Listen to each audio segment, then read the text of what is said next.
জমি চাষাবাদের কাজে ব্যবহৃত ট্রাক্টরকে বানানো হয়েছে লরি। আর এমনই কয়েকটি লরি রয়েছে ফাঁকা জায়গার মধ্যে। এছাড়া আছে ড্রাম ট্রাক, পাশে আরও রয়েছে এক্সকেভেটর, যা দিয়ে কাটা হচ্ছে মাটি। দেখে মনে হতে পারে বড় কোনো বিল্ডিং বা কোনো প্রকল্পের কাজের জন্য এভাবে মাটি কাটা হচ্ছে।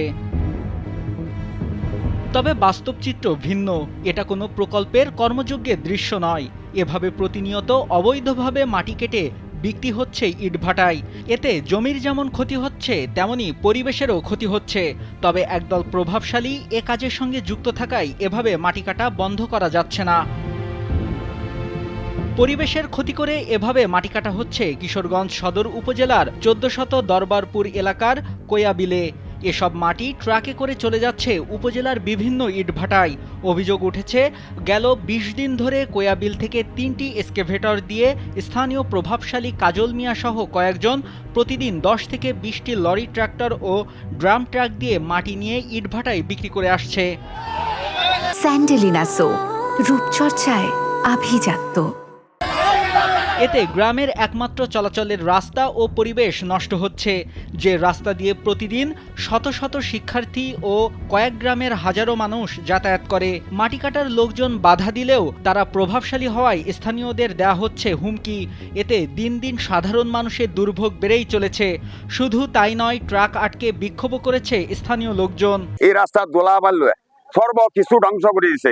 একজন অসুস্থ ব্যক্তি এই সর্বক্ষণ সেকেন্ডে গাড়ির শব্দ, সে অস্থির যে রোগ জীবাণু আর এই ধুলা ময়লা এই একান্ত আর রাস্তাগুলি ধ্বংস করিয়া সম্পূর্ণ নির্ময় করেছে। আর এরারে বাধা দিলে পরে দেয়া ওরা ফুল রিপোর্ট শক্তি চালনা করতেছে। যারা আছে এরা কিছু কিছু দলালরা আছে, সারাদিনে মনে করেন সর্বনিম্ন 30টা টাকা চলতেছে, আইতে যাইতেছে। রাস্তার যে বাজারঘাট যা আছে, বাড়ি ঘরের বাজার আছে, মনে করেন যে মসজিদের বাজার মতো ভাঙিয়েছে। তবে এসব অভিযোগ অস্বীকার করে স্থানীয়দের কোনো সমস্যা হচ্ছে না বলে জানান অভিযুক্ত মাটি ব্যবসায়ীরা। আরো তো 10-15টা কলা বাজার, 11টা কলা পাড়া সবখানে মাটি নিতেছে, কিন্তু এখানে এত সমস্যা কেন? আর এই রাস্তাটা অনেক অকিজু অবস্থা আছে।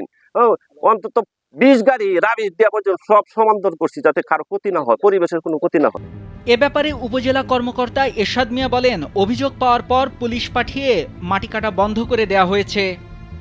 এর আগেও আমি 2 দিন বন্ধ করেছি। হ্যাঁ, এর আগে একদিন এরকম করছিল, পরে আমি পুলিশের সাথে কথা বললাম, পরে পুলিশ পাঠালাম, কিন্তু পরে আবার তারা শুরু করছে।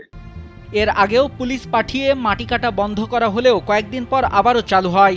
বালু খেকোরা প্রভাবশালী হওয়ায় স্থায়ীভাবে মাটি কাটা বন্ধ হচ্ছে না।